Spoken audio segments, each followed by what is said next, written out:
Students कैसे हैं आप लोग। मैं आपका फिजिक्स टीचर तलहा उबैद और आज से हम अपना नया चैप्टर स्टार्ट कर रहे हैं, चैप्टर 11 जिसका नाम है हीट एंड थर्मोडायनामिक्स। इससे पहले कि इस चैप्टर को हम शुरू करें, हम कुछ बेसिक डेफिनेशंस करेंगे। सबसे पहले तो हमें हीट का पता होना चाहिए, फिर हमें भी पता होना चाहिए थर्मोडायनामिक्स किस चीज का नाम है। लेकिन इन दोनों से पहले हमें एक छोटी सी और डेफिनेशन करनी है टेम्परेचर की। What is temperature? देखिए, फॉर एग्जाम्पल ये एक मेटल का रॉड है जिसको हमने हीट किया हुआ है। तो अगर मैं इसको टच करूंगा तो मुझे ये काफी गर्म लगेगा, हॉट लगेगा।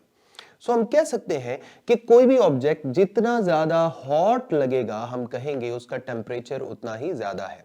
इसकी एक और टेक्निकल और कंपैरेटिवली सोफिस्टिकेटेड डेफिनेशन है जो इस चैप्टर के अंदर चल के हम पढ़ेंगे। फिलहाल आप इतना याद रखें, डिग्री ऑफ हॉटनेस और coldness of body is called temperature. अब टेम्परेचर तो हमने डिफाइन कर दिया। अब फॉर एग्जांपल यहां पर दो ऑब्जेक्ट्स हैं हमारे पास। एक ज्यादा टेम्परेचर वाला ऑब्जेक्ट है और मेरी तरफ जो ऑब्जेक्ट है ये कम टेम्परेचर वाला है। यानी फॉर एग्जांपल ये दोनों डिफरेंट रॉड्स हैं जिनका टेम्परेचर हमने डिफरेंट रखा हुआ है। अब अगर मैं इन दोनों को आपस में टच करूं तो थोड़ा ही टाइम गुजरने के बाद जिसका टेम्परेचर कम था इसका टेम्परेचर थोड़ा ज्यादा हो जाता है, और जिसका टेम्परेचर ज्यादा था उसका टेम्परेचर थोड़ा कम हो जाता है। इवेंचुअली ये दोनों सेम टेम्परेचर पर आ जाते हैं। ऐसा कैसे मुमकिन हुआ? ये एक एनर्जी की वजह से मुमकिन हुआ जो फ्लो कर रही थी हॉट से कोल्ड बॉडी की तरफ। इसी एनर्जी को बोलते हैं हीट।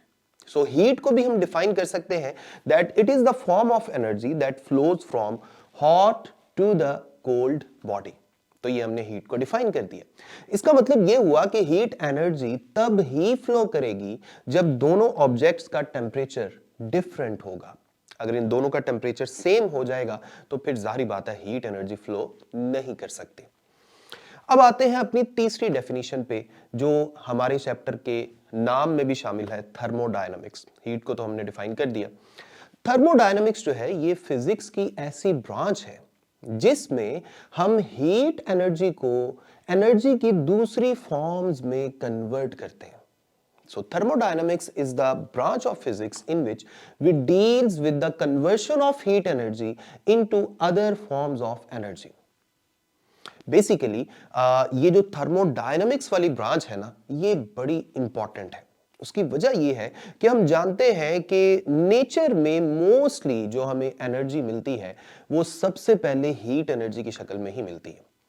तो अगर हमें हीट एनर्जी मिल जाए, चाहे जमीन के अंदर से किसी भी तरह से, चाहे और किसी जरिए से हमें हीट एनर्जी मिल जाए, तो हम उसको दूसरी फॉर्म्स ऑफ एनर्जी में कन्वर्ट कर सकते हैं। किस ब्रांच के जेरे साया? थर्मोडायनामिक्स की ब्रांच में। तो ये तो मैंने आपको इस चैप्टर का थोड़ा सा इंट्रोडक्शन दे दिया।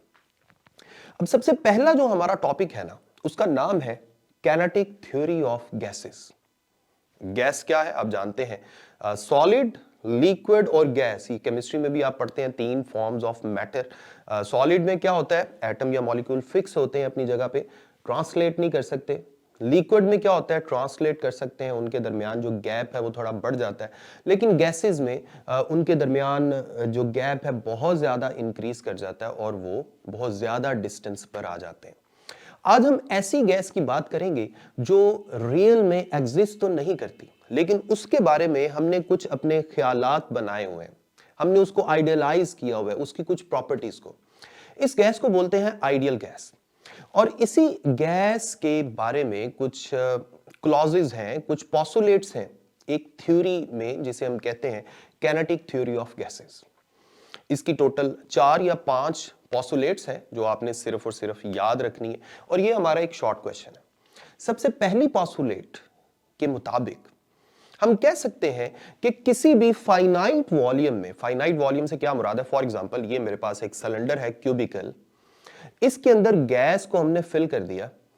अब ये फाइनाइट वॉल्यूम है यानी थोड़ा सा वॉल्यूम है, लेकिन इसके अंदर बहुत ज्यादा गैस के मॉलिक्यूल्स आ सकते हैं। So a finite volume of a container or gas contains large number of molecules. तो सबसे पहली पोस्टुलेट तो ये है। दूसरी पोस्टुलेट ये है कि गैस के मॉलिक्यूल्स का जो साइज है वो तो बहुत थोड़ा होता है, लेकिन इनके दरमियान जो स्पेस है वो बहुत ज्यादा होती है। यानी हम कह सकते हैं कि gas molecules are at very large distance from each other. जैसे फॉर एग्जांपल ये दो गैस मॉलिक्यूल्स हम देख रहे हैं, अब इनका साइज देखें बहुत कम है, लेकिन इनके दरमियान जो स्पेस है वो इनके साइज के मुकाबले में बहुत ज्यादा है। सो दूसरी पॉस्टुलेट ये है, size of these molecules is very small as compare to the distance between them. अब आ जाए थर्ड पॉस्टुलेट पे। थर्ड पॉस्टुलेट को समझने से पहले आप जरा गौर से इन मॉलिक्यूल्स की मोशन देखें। देखें, कोई मॉलिक्यूल इस तरफ जा रहा है, कोई इस तरफ जा रहा है, कोई इस तरफ जा रहा है, कोई इस तरफ जा रहा है। इन सारे मॉलिक्यूल्स को जरा देखें। इसका मतलब है हम ये नहीं बता सकते कि किसी खास लम्हे में कौन सा मॉलिक्यूल किस डायरेक्शन में जाएगा। ऐसी मोशन को बोलते हैं रैंडम मोशन। सो इसकी थर्ड पॉस्टुलेट ये कहती है काइनेटिक थ्योरी ऑफ गैसेस की कि all these molecules of gas are in random motion. ये सारे रैंडम मोशन में होते हैं। रैंडम का जो वर्ड है इसका मतलब ये होता है कि जिसके कुछ ऐसी डायरेक्शंस जिनके बारे में हम पहले से ना बता सकें, चारों तरफ किसी भी डायरेक्शन में ये मूव कर सकते हैं। फोर्थ पॉस्टुलेट पे आ जाए। अब जाहिर बात है जब गैस मॉलिक्यूल्स मूव कर रहे हैं तो इनकी आपस में कोलिजन्स भी हो सकती हैं और इनकी कंटेनर की दीवारों के साथ भी कोलिजन्स हो सकती हैं। जाहिर बात है ये देखें आपस में कोलाइड कर रहे हैं और ये कंटेनर की दीवारों के साथ कोलाइड कर रहे हैं। तो फोर्थ पॉस्टुलेट ये कहती है कि इनके अंदर जिस भी तरह की कोलिजन होगी, चाहे आपस में हो चाहे कंटेनर की दीवारों के साथ हो, ये कोलिजन परफेक्टली इलास्टिक कंसीडर की जाती है। अब परफेक्टली इलास्टिक कोलिजन का क्या मतलब है या इलास्टिक कोलिजन का क्या मतलब है? हम जानते हैं इलास्टिक कोलिजन में हमने चैप्टर 3 में इसी चैप्टर में पढ़ा था कि ये ऐसी कोलिजन होती है जिसमें काइनेटिक एनर्जी सेम रहती है, टकराने से पहले भी और टकराने के बाद भी। इसका मतलब है इन पार्टिकल्स की टकराने से पहले जो काइनेटिक एनर्जी है टकराने के बाद भी वही होगी। So this is a fourth postulate. Fifth postulate क्या कहती है? फिफ्थ पॉस्टुलेट ये कहती है कि जाहिर बात है जब कोई भी पार्टिकल कंटेनर की दीवार के साथ टकराएगा तो कंटेनर की दीवारों पर फोर्स लगाएगा।